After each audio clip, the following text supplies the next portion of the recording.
তালের ডোঙ্গা আপনার এলাকা কি আছে?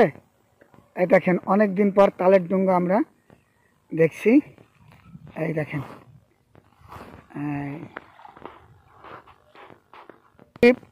তারা এই তালের ডোঙ্গা ব্যবহার করে। যাদের পয়সা আছে তারা তো নৌকা কেনার সামর্থ্য আছে। তালের ডোঙ্গার বয়স কত? প্রায় 100 বছর। 100 বছর এই তালের ডোঙ্গাটার বয়স।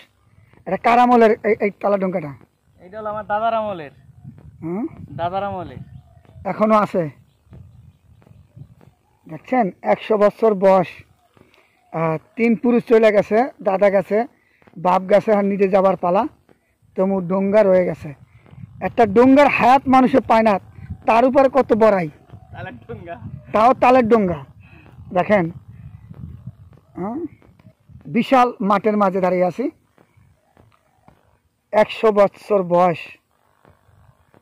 এখন তো আমার আরো 30 বছর যাইবে আমলেই। আরো 30 বছর দিবে এই ফেলি। আর শুকনা কালে কোথায় রাখা ওইটা? শুকনা কালে রাখি হলো আপনার ওই পুকুরে ভিজাইয়া। আর সঙ্গে থাকলে নষ্ট হয়ে যাবে, শুকনা কালে খারিয়া যাবে, ফাইটা যাবে না। আসলে বর্ষাকালে কোনো পুকুরে ডুবে রাখতে হয়, নয় ফাইটা যাবে। 100 বছর বয়স এই তালের ডোঙ্গার।